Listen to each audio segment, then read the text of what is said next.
Joe Varden, Cleveland.com. After Game 2, Ty, you mentioned that you and the coaches would look at stuff for adjustments. Are there any lineup or player rotation adjustments that you can discuss? No, sir.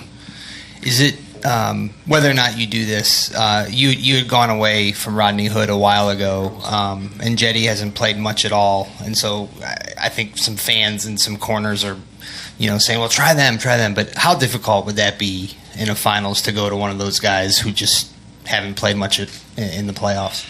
I don't think it'd be too difficult. We're going to give Rodney a chance. He'll get a shot and see how he does. So he's been working, staying ready, and so we'll see. Tim, back left. Ty, Tim Reynolds with the AP. You know that Steph's going to be great and Kevin's going to be great and Clay's going to make shots, sure. But how frustrating is it? Maybe not frustrating is the wrong word, but when Sean Livingston's 9 for 9 in those 2 games, when JaVale goes 6 for 6 in Game 2, how tough is it to deal with that? No matter how good a job you do on their big guys, their role players have. It seems like they played pretty flawlessly in the first 2 games. Well, I think when you're locked in and you're trying to take away KD, you're trying to take away Steph and Clay, Livingston and McGee, they're going to get some shots, and we just got to do a better job of taking away their easy, the dunks and layups around the basket. So when you're focusing on those 3 guys, other guys are going to get shots, but we got to do a good job of just taking away the easy ones. Marla up front. Marla Ridney, our Akron Beacon Journal. You talked a little bit the other night about Corver not getting open. How imperative is it for you to change that? Find ways to get his shots? It's hard. Because they switch out on everything. So all the actions you run for Kyle, they just switch out to deny and take him away. When they are helping on LeBron's penetrations, one guy that's staying at home with is Kyle. They're not leaving his body. So with him being on the floor, they have to pay attention to him, know where he's at all times, and he gives us spacing offensively, but they're not leaving him. So we try to run a lot of actions for him. They're just switching out and taking it away. So we got to do a better job playing faster in transition, getting some shots, and probably wide pins early on in transition instead of waiting until he gets too deep to the corner. So we'll see. One more thing about Rodney, are you thinking about giving him a chance in this game? Yes, ma'am. Chris, third row. Hey, Ty. Chris Fedor, Cleveland.com. With you guys switching as much as you are on defense, what is the most important aspect to do that effectively? Physicality. I think you got to be physical because they slip out a lot, and put you in some binds when they slip out. But if we're physical into their body and pushing up the slips, then we can get underneath them and take that away. So the most important thing is physicality. Paul, all the way in the back.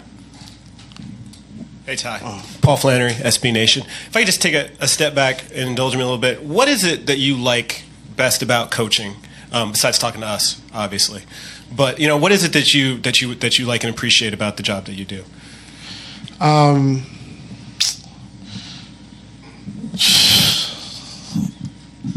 I like, one thing is the playoffs. I think when you get to the playoffs and you're able to scheme and you're able to game plan and make adjustments and things like that throughout the course of the playoffs, I like that. I like, the first year we had a chance to win a championship when all the hard work you put in with your coaching staff and with the players, and then it all comes together and you win a championship is gratifying, at the end. And me as a young coach, having older teams, it really hasn't been – I haven't been able to really teach, and kind of mold younger guys into who you want them to be. So that's probably the most gratifying. If you get younger guys you can kind of mold and fit your personality, fit the style you want to play. And then at the end of the day when you do that and then see when they get it, it feels good. And like with Jordan and Rodney Hood and Larry Nance, Jetty and those guys, and when you get an opportunity to see like how they come out of this playoffs and carry it over to next year and see how they've grown, that's what it's about. Any other questions for Coach? In the back, Dave. Come in late asking questions, man. Ty, how much can one win for you guys change the complexion of this series? We got to take care of home. and I think we've done a great job of playing here throughout the course of the playoffs.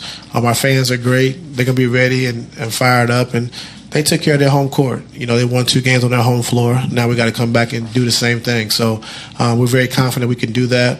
The guys are engaged, they're locked in. So, winning tomorrow is a step forward, but then, going out and winning game 4 also. So we're locked into doing that. We know we can. How do you gauge or measure your guys' belief heading into this one? Like, what do you see that gives you the confidence to say that it is still there? We believe. I mean, we watch tape, we watch film, and see the things that we can get better at. Very minor things. The most important thing, I think, is physicality, of just being able to be on bodies, being physical, not let Steph and Clay and Katie roam freely. So we see some things we can do, and we played them well the first game. Game 2, all the way up to like the last 7 or 8 minutes of the fourth quarter. So they played well at home. We understand that. We played well at home too. So we're ready for the challenge. Last 2, Marla and Alvaro in the back.